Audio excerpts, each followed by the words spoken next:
Tonight, we're going to open up one of the most fascinating visions and revelations of end-time prophecy. Not to mention the prophetic unfolding of world history, it's actually a vision and a dream from the book of Daniel. What begins in this is going to culminate in the book of Revelation. But it even reveals what's happening in our own day, which we'll get to. And that we might know what we're witnessing and what we're dealing with in the world. So a lot to give you. Stay focused. We're starting Daniel 7, the vision of the four beasts or creatures. In the first year of Belshazzar, king of Babylon, Daniel saw a dream and visions in his mind as he lay on his bed. And then he wrote the dream down and related the following summary of it. Daniel said, I was looking in my visions by night, and behold, the four winds of heaven were stirring up the great sea. And four great beasts were coming out of the sea, different from each other. The first was like a lion, had wings of an eagle. I kept looking until its wings were plucked up, and it was lifted up from the ground and made to stand on 2 feet like a man. A human mind was given to it. Behold, another beast, a second one resembling a bear. It was raised up on one side, and 3 ribs were in its mouth between its teeth. And thus they said to it, Arise, devour much food. After this I kept looking. Behold, there's another one, like a leopard, which had on its back 4 wings of a bird. The beast also had 4 heads, and dominion was given to it. After this I kept looking in the night visions, and behold, a 4th beast, dreadful, terrifying, extremely strong, and it had large iron teeth. It devoured and crushed and trampled down the remainder with its feet, and was different from all the beasts that were before it. And it had 10 horns.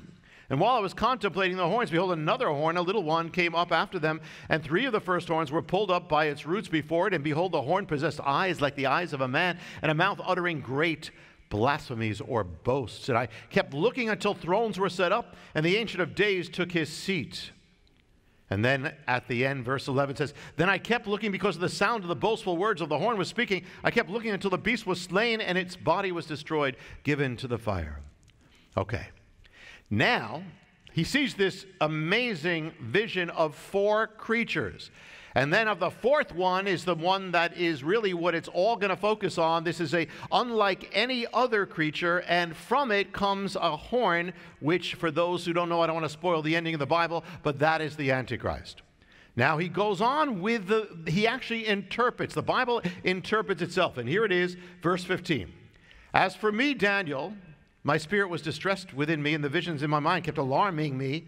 I approached one of those who was standing by and began asking him the exact meaning of this. So he told me, he made known to me the interpretation of these things. Now here's the interpretation. These great beasts, which are 4 in number, are 4 kings, or I'm throwing in kingdoms, who will arise from the earth. But the saints of the Most High will receive the kingdom and possess the kingdom forever, for all ages to come. Then I desired to know the exact meaning of the 4th beast. These focus on the 4th, which was different from all the others, exceedingly dreadful, with teeth of iron and claws of bronze, devoured, crushed, trampled down the remnant with its feet. And the meaning of the 10 horns that were on its head, and the other horn that came up, before which 3 of them fell, namely that horn that had eyes and a mouth, uttering great boasts, which was larger in appearance than its associates. I kept looking, and the horn was waging war with the saints and overpowering them, until the Ancient of Days came and judgment was passed in favor of the saints of the Most High, and the time arrived when the saints took possession of the kingdom. Thus he said, the 4th beast will be a 4th kingdom on the earth, which will be different from all the other kingdoms. It will devour the whole earth, tread it down, and crush it. And for the 10 horns out of the 10 kingdoms, 10 kings will arise, and another will arise after them, will be different from the previous ones. Subdue 3 kings. He'll speak out against the Most High, wear down the saints of the highest one. He will intend to make altering in times and the law, and they will be given into his hand for a time, times, and half a time. Take note right there with the phrase time, times, and half a time. Time, in this case, is a year. Times, 2 years. You got 3. Half a time, half a year. Add it up, 3.5 years, which is going to link all these things to the book of Revelation.